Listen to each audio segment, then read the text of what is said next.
Video शुरू करने से पहले आपको बता दें कि यदि अभी तक आपने हमारे चैनल को सब्सक्राइब नहीं किया है तो अभी कर लें और साथ में नोटिफिकेशन घंटी को भी दबाएं ताकि हमारी वीडियो सबसे पहले आप तक पहुंच सके। बंधुओं, जो नहीं है उसके भी परिणाम हो सकते हैं। जैसे अंधेरा भी नहीं है मगर उसके भी परिणाम तो होते हैं। यदि आप अंधेरे में चलोगे तो किसी न किसी चीज से टकरा जाओगे। वह दीवार हो सकती है, दरवाजा हो सकता है, घर में लगा फर्नीचर या फिर कोई अन्य चीज हो सकती है। बरसों से आप मुझे सुन रहे हो। आज एक बहुत ही प्यारा सूत्र आपको सुना रहा हूं। कस्या अस्ति नाशे मनसो ही मोक्षा, कव सर्वथा नास्ति भयम विमुक्तो, शल्यम परम किम निज मूर्ख तेवा, के हयुपास्या गुरुदेव वृद्धा। ध्यान से सुनना। किसके नाश में मोक्ष है? मन के नाश में मोक्ष है। किसमें सर्वथा भय नहीं है? मोक्ष में किसी तरह का भय नहीं है। सबसे बड़ा कांटा कौन है? सबसे बड़ा कांटा इंसान के खुद की मूर्खता है।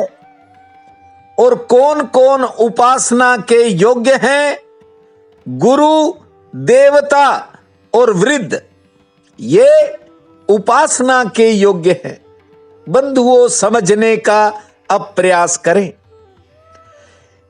मोक्ष किसके नाश में है? मन के नाश में ही मोक्ष है। ठीक से समझें।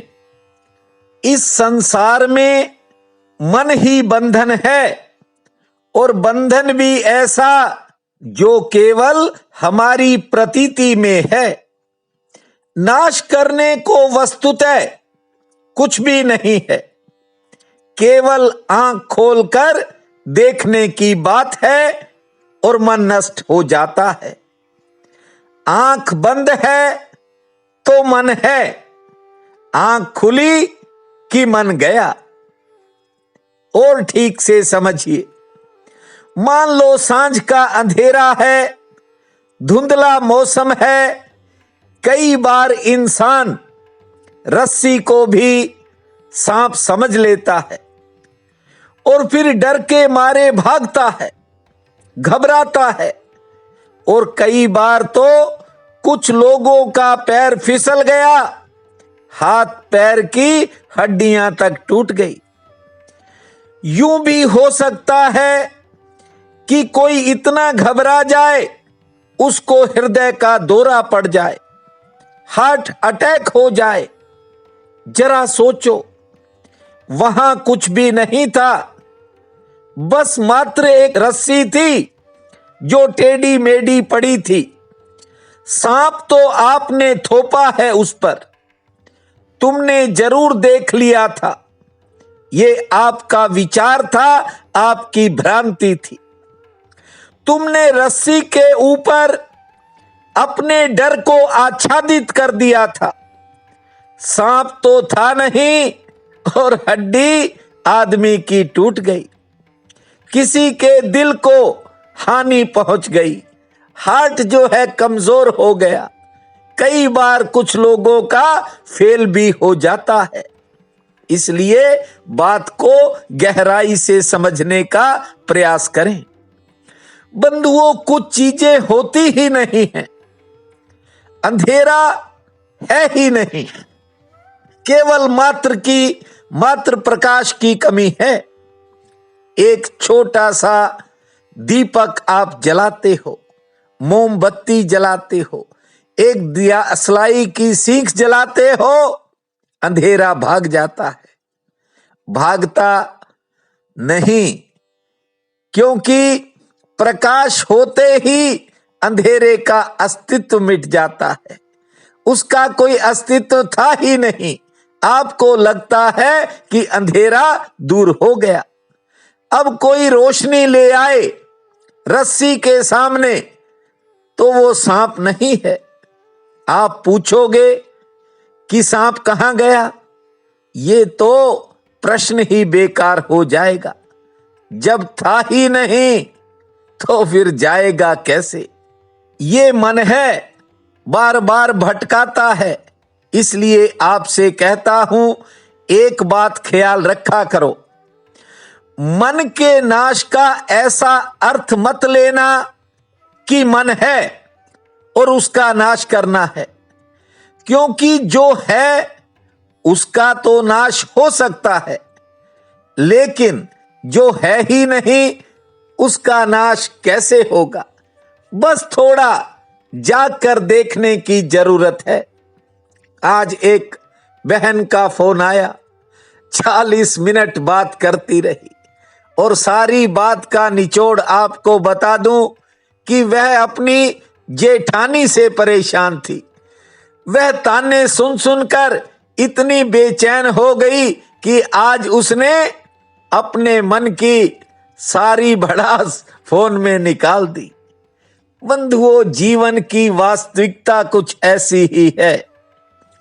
आप किसी भी काम को करेंगे तो कोई न कोई आलोचक भी आएगा, और जो ज्यादा काम करता है उसे ज्यादा आलोचनाएं सहनी पड़ती हैं। ये दुनिया है। आपके पास मुफ्त के सलाहकार भी आते होंगे, आपको अपनी राय से लाभान्वित करने का प्रयास भी करेंगे। ये YouTube है, यहां मुफ्त के सलाहकार हैं। लेकिन आपको एक बात बता दूं कि सभी की सलाह ठीक नहीं हो सकती। अंतिम फैसला अपने विवेक से ही किया करो, ताकि भविष्य में आपको किसी किस्म का कोई पछतावा शेष न रहे। आपने भी क्रिकेट का खेल देखा होगा।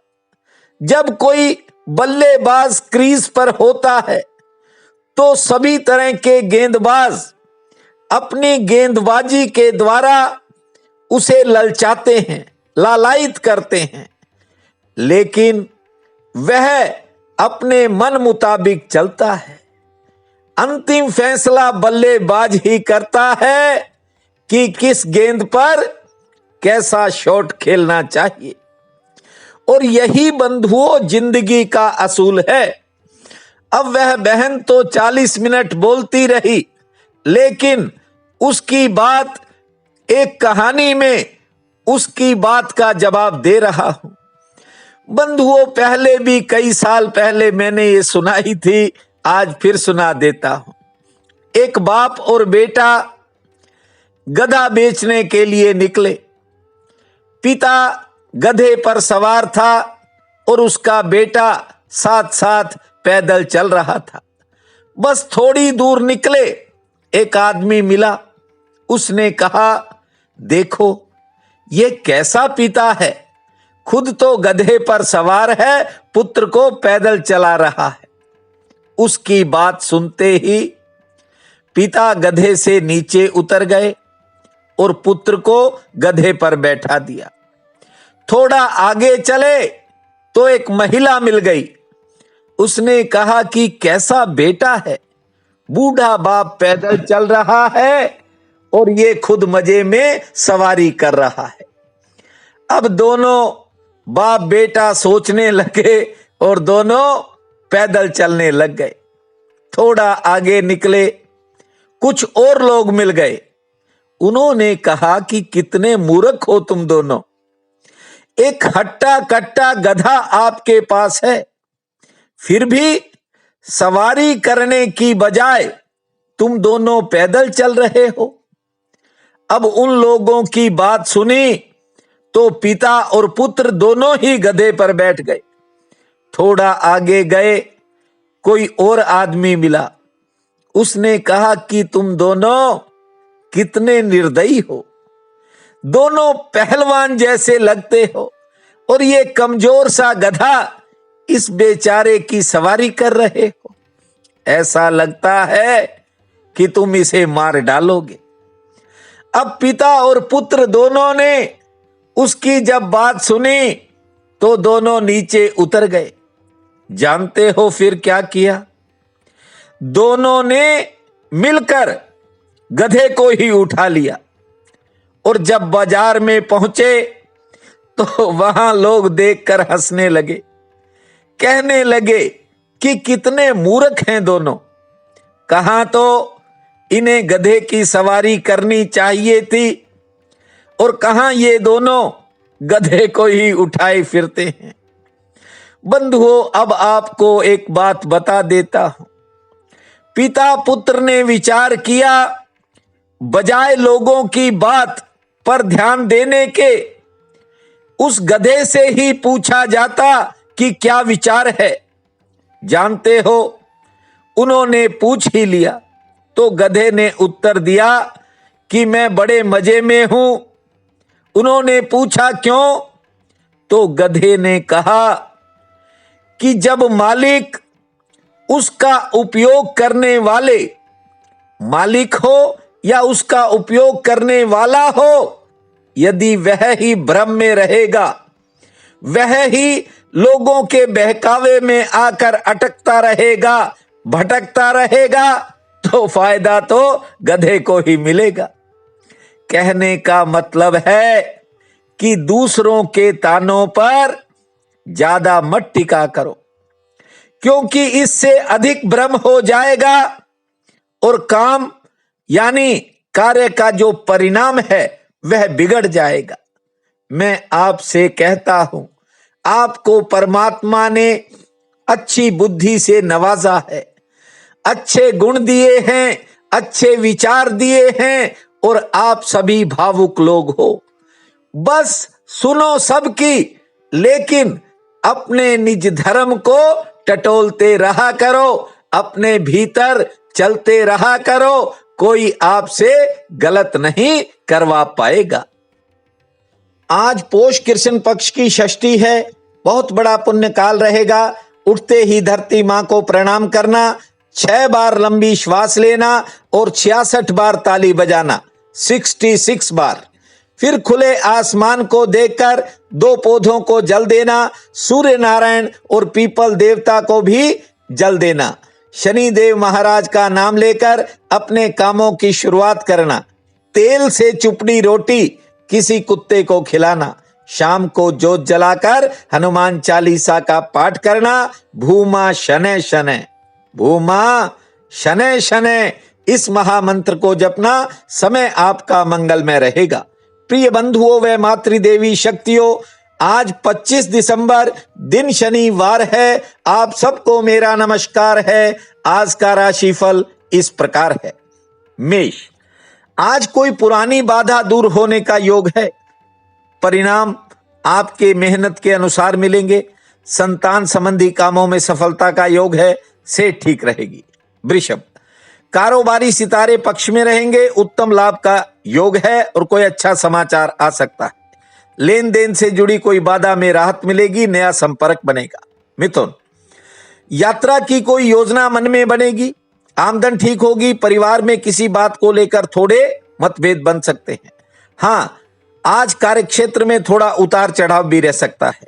कर्क, व्यापार में आज कोई आपकी परेशानी आपके मन को बेचैन कर सकती है। नौकरी पेशा लोगों के लिए दिन सामान्य रहेगा, समय आराम से बीतेगा। किसी पुरानी मेहनत से फायदा मिल सकता है। सिंह, संतान संबंधी किसी काम में सफलता का योग है, लेकिन बेवजह मन में कोई तनाव बन सकता है। रोजगार से लाभ ठीक मिलेगा, सेहत ठीक रहेगी। सरकार संबंधी कामों में सफलता का योग है। कन्या, कार्य क्षेत्र में काम का बोझ कुछ ज्यादा रह सकता है, लेकिन कोई पुरानी योजना सफलता की तरफ बढ़ेगी। आज आपको कोई महत्वपूर्ण काम में सफलता मिलने का योग है। तुला, थोड़ा धैर्य से काम लेना होगा, दिन उथल पुथल वाला बन सकता है। हालांकि रोजगार से अच्छी आमदन होगी। कोई सामाजिक संबंध जुड़ सकता है, सेहत ठीक रहेगी। हाँ, किसी विवाद में न पड़े क्योंकि बहस आपके हित में नहीं होगी। वृश्चिक, आज आर्थिक तरक्की का कोई रास्ता खुल सकता है। मित्रों से मिलन का योग है। लेन देन की परेशानी कम होगी। मेहमान आ सकते हैं, सेहत ठीक रहेगी। धनु, कारोबारी सितारे पक्ष में रहेंगे। कोई एक्स्ट्रा इनकम हो सकती है। घर के कामों में ज्यादा भाग दौड़ रहेगी। संतान सुख मिलेगा। मकर, किसी महत्वपूर्ण काम में अचानक मुश्किल आ सकती है। कुछ कामों में इंतजार करना पड़ सकता है। सेहत पक्ष थोड़ा नरम है। आमदन ठीक होगी। कुंभ, जरूरी कोई काम किसी कारण प्रभावित हो सकता है। आमदन के लिए दिन ठीक है। मंगल कार्यों में शामिल हो सकते हैं और स्वास्थ्य ठीक रहेगा। मीन, किसी के सहयोग से आज बिगड़े हुए कामों में सुधार का योग है। यात्रा में थोड़ा सचेत रहें। सेहत पक्ष भी नरम है। संतान संबंधी कामों में सफलता मिलेगी। आज का ये दिन आप सबके लिए अति शुभ फलदायी हो, यही मेरी कामना है। आपका बहुत बहुत धन्यवाद।